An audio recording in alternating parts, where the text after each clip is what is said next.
Angie Dickinson and the Seven Most Damned actress Angie Dickinson was born Angeline Brown on September 30, 1931 in Culm, North Dakota. She is one of Hollywood's most interesting and long-lasting actresses. She is a woman whose beauty, talent, and determination helped her create a great path through many years of entertainment history. She grew up in a simple household. She was the second of 3 daughters. Her parents were Frederica and Leo Henry Brown. Her father was a newspaper publisher and editor. When she was a child, her family moved to Burbank, California. They were looking for new opportunities. This move proved to change her life. It placed young Angie right at the heart of the American entertainment industry during its golden age. Her early life had traditional values and small-town discipline, but her natural charm, intelligence, and self-confidence hinted at the bright future that was waiting for her. Before her breakthrough in acting, Angie Dickinson didn't plan at first to become a star.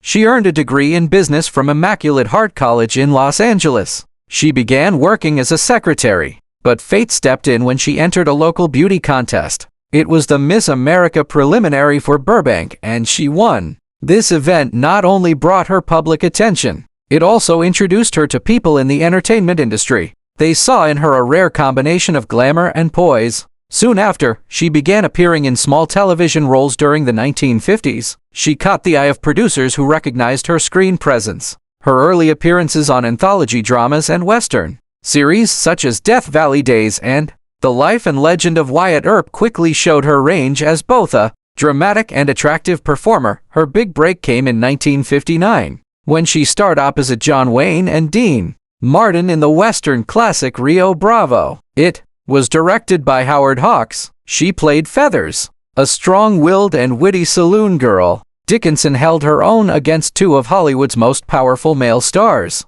She left a strong impression on audiences and critics alike. Her performance was not just about beauty. It showed independence, courage, and intelligence at a time when few actresses were given such layered roles in westerns. The success of Rio Bravo shot her into stardom. It established her as a versatile actress who could command the screen in both action-packed and emotionally driven roles throughout the 1960s and 1970 seconds. Angie Dickinson built one of the most impressive resumes in Hollywood. She appeared in a wide range of genres. These included crime thrillers like Point Blank in 1967 and The Killers in 1964. She also did romantic dramas and comedies. Her natural elegance and confidence made her a favorite leading lady for some of the biggest stars of the era. These included Frank Sinatra, Burt Lancaster, and Lee Marvin. She became especially well known for her sophisticated charm. This charm blended strength with femininity. These were traits that set her apart from many of her fellow actresses. Off-screen, she developed close friendships with members of Hollywood's elite. She was especially close with the Rat Pack. She became a regular part of the glamorous, fast-paced world they represented. In 1974, Dickinson took on what would become the most defining role of her career. She played Sergeant Suzanne Pepper Anderson in the groundbreaking NBC television series Policewoman. As one of the first female police detectives to be shown in a prime-time drama, Dickinson broke barriers for women in television. The show was a critical and commercial success. It ran for 4 seasons. It earned Dickinson a Golden Globe Award for Best Actress in a Television Drama in 1975. Her portrayal of Pepper Anderson not only showed her dramatic skills, it also became a symbol of empowerment for women at a time when feminist movements were reshaping American culture. Many female law enforcement officers later said that Dickinson's character inspired them to pursue careers in policing. Even after Policewoman, Angie Dickinson continued to work steadily in film and television. She adapted to the changing entertainment landscape with grace. She appeared in films like Dressed to Kill in 1980. It was directed by Brian De Palma. In it, she played a sexually complex and daring role. This showed her willingness to challenge expectations even in her later career. Her versatility continued into the 1980s and 1990 seconds. She took on roles in miniseries, dramas, and guest appearances. These showed her enduring appeal and professional dedication. In 2001, she made a nostalgic cameo in Ocean's 11. It was a remake of the 1960 classic. She had starred in that one alongside her old friends Frank Sinatra and Dean Martin. This delighted fans with her connection to Hollywood's golden past. Angie Dickinson's romantic life has long been a subject of public fascination. This was not only because of her glamorous beauty and fame, it was also because of the influential and talented men she shared her life with.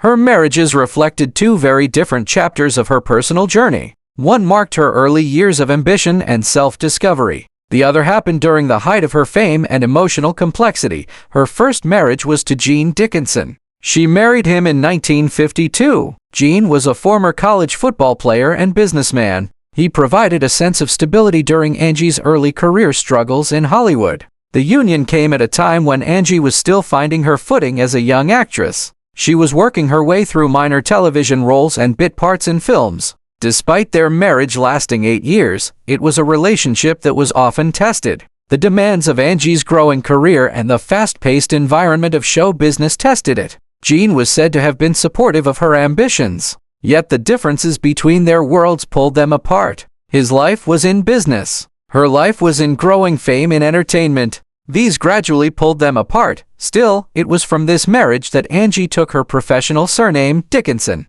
It was a name she decided to keep even after their divorce in 1960. It soon became linked with her identity as one of Hollywood's most attractive and confident actresses. 5 years later, in 1965, Angie Dickinson entered what would become one of the most talked about marriages in Hollywood. This was her union with celebrated composer, songwriter, and music legend Burt Bacharach. Their relationship was glamorous, creative, and deeply emotional, but it was also one of great complexity. Bacharach was at the top of his career. He was writing timeless hits for artists such as Dionne Warwick, Dusty Springfield, and Tom Jones. Angie by then was an established actress. She was known for her intelligence and sex appeal. She had roles in hit films like Rio Bravo and Ocean's 11. The pair quickly became one of Hollywood's golden couples. They were admired for their sophistication and artistic success. However, beneath the public image of elegance and romance, their marriage was marked by periods of loneliness, artistic tension,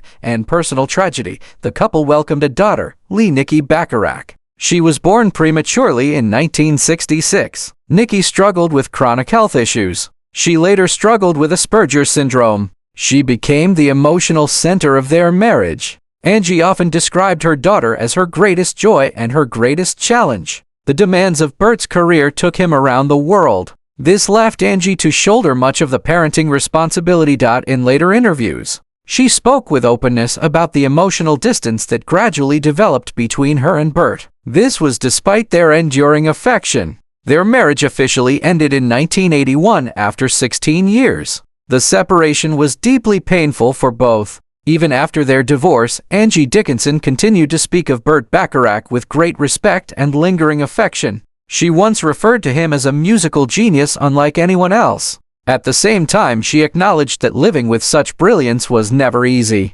Bacharach in turn often praised Angie's grace and intelligence. He suggested that their relationship had been one of deep mutual influence despite its ultimate failure. The loss of their daughter Nikki in 2007 was a heartbreak they both carried privately. Angie rarely spoke publicly about it. She only expressed her enduring love for her child. In the long and storied career of Angie Dickinson, a woman who worked with some of Hollywood's most legendary figures, she saw brilliance, ego, heartbreak, and extraordinary human behavior. Known for her honesty and razor-sharp insight, Dickinson has never been afraid to speak openly about the people she shared the screen with. In a rare and honest conversation, she revealed what she called the 7 most damned actors. This was a phrase she used not in bitterness but in fascination. She was fascinated by those whose great talent was often matched by personal demons, troubled tempers, or tragic contradictions. Hollywood was never a place for saints, she once said.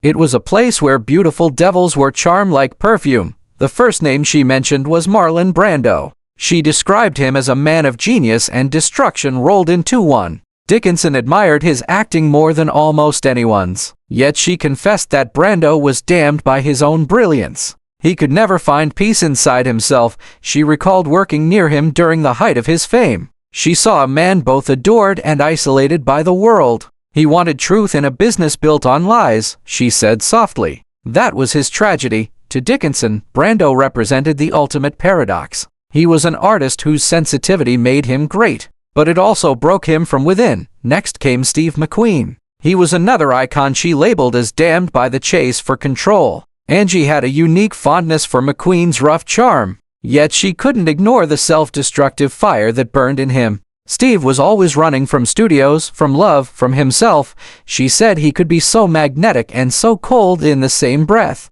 Dickinson explained that behind his legendary cool exterior was a restless spirit. He never trusted happiness. He was beautiful to look at, she added, but there was a sadness he couldn't outrun. She then mentioned Burt Reynolds. He was a dear friend and frequent co-star whom she adored but also pitied. Burt was damned by pride, she said. He wanted to be loved, but he couldn't admit it. Dickinson remembered him as a man who hid his vulnerabilities behind laughter and swagger. He was the kind of man who'd light up a room, but when the laughter died, he'd be the loneliest one there. She regretted that his career, though filled with hits, was shadowed by what she called Hollywood's cruel appetite for youth and ego. The fourth on her list was Montgomery Clift. Dickinson never worked with him directly, but she admired him from far away. He was one of the most beautiful men I ever saw on screen, she said. But his soul was at war with itself. Angie had often heard stories about Clift's kindness and torment. She heard about his brilliance and his pain.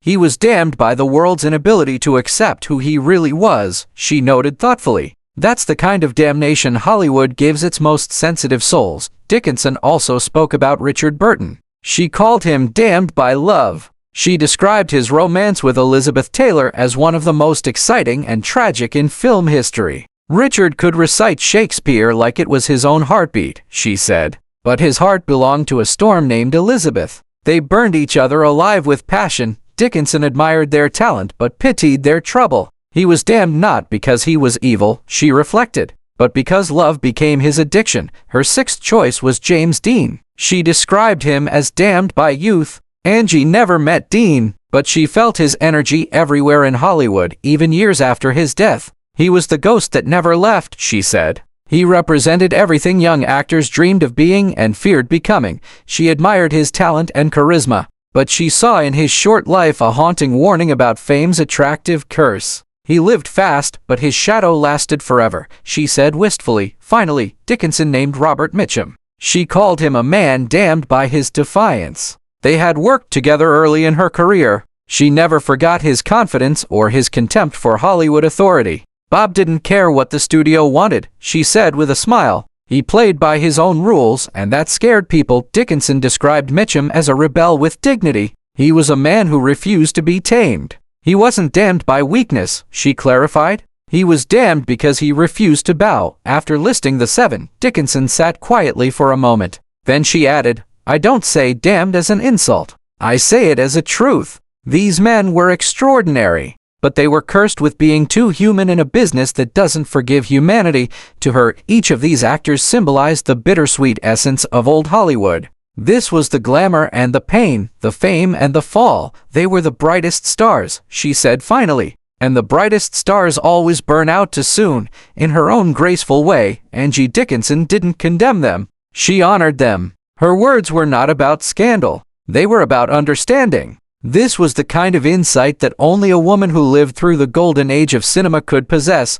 We were all damned in a way, she concluded with a bittersweet smile. But that's what made us real.